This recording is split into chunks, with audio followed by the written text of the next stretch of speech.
How the U.S. government infiltrated and co-opted political groups in America.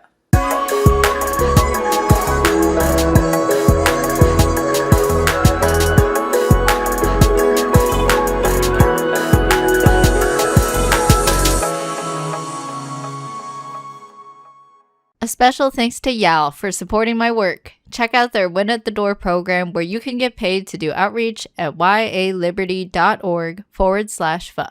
And thanks to brainchildengineering.com, where you can build and launch your invention. The Federal Bureau of Investigation conducted clandestine operations under their counterintelligence program, COINTELPRO, between 1956 and 1971 to surveil, infiltrate, disrupt, and discredit American political organizations that were deemed counter to government interests. These activities included blackmailing activists, bankrolling favored groups, and even supporting assassinations. The program officially began in August 1956 with the targeting of the U.S. Communist Party. The missions were established by the first director of the FBI, John Edgar Hoover, and carried out under FBI agent William C. Sullivan. At first, the FBI would make harassment phone calls and spur IRS audits aimed at communist groups. However, Hoover's desire for power and control led him to expand his infiltration, using the agency's resources to spy on whoever he thought would be an obstacle to him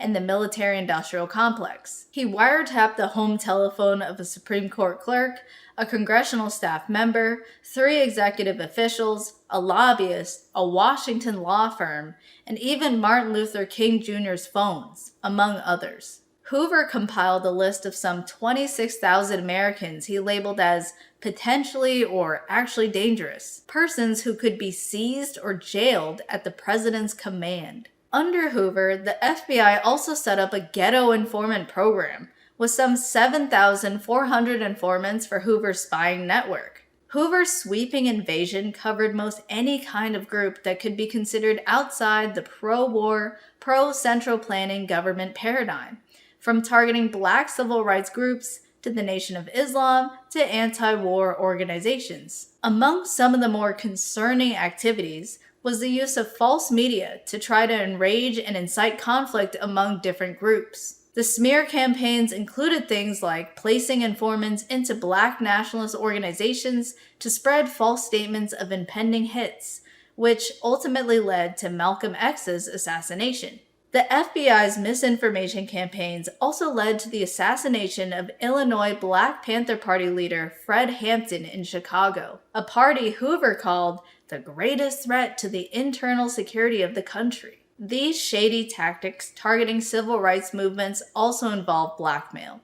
One of the more infamous incidents was the FBI sending an anonymous letter to Martin Luther King Jr., suggesting he end his own life under the threat of the FBI's releasing an audio tape exposing his sexual activities. The FBI also funded counter-organizations like the group called the Minutemen, which would use threats and violence to counter-protest other political groups Hoover wanted neutralized. The Senate Church Committee of 1975 noted in Book 2 of their state clandestine activity findings that the FBI mailed anonymous letters to the spouses of intelligence targets for the purpose of destroying their marriages, used the IRS to target and deter a protest leader from attending the Democratic National Convention, made up marijuana charges as a pretext to arrest people and disrupt activities, and opened and copied hundreds of thousands of letters to spy on the communications of various targeted individuals. The CIA also partook in similar activities with their corollary division,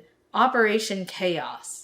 The CIA would weaponize the IRS against perceived enemies, such as improperly obtaining the tax returns of Ramparts magazine for political targeting, the magazine responsible for exposing the CIA's media manipulations under Operation Mockingbird.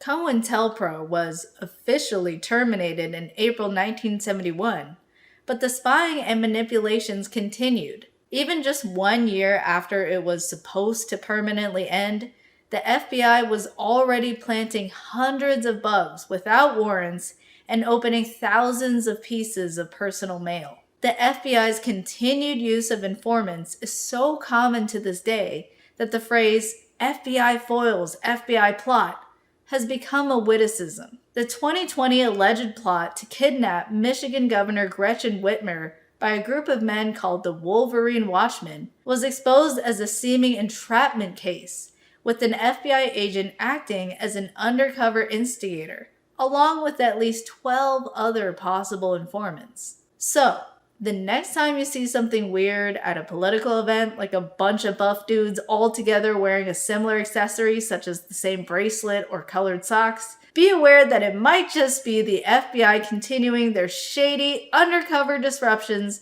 of disfavored political groups. Thank you for watching and supporting my work, and a special thank you to all of my producers: Agorist Nexus, BrainchildEngineering.com, IronAgeArchive.com, Crawford K. McDonald of VCM Real Estate, Zach Lukowski, Young Americans for Liberty, and Beto Destrafa. Help me produce more quality content and receive special perks for your monthly support by joining my Patreon, Subscribestar, or Float pages.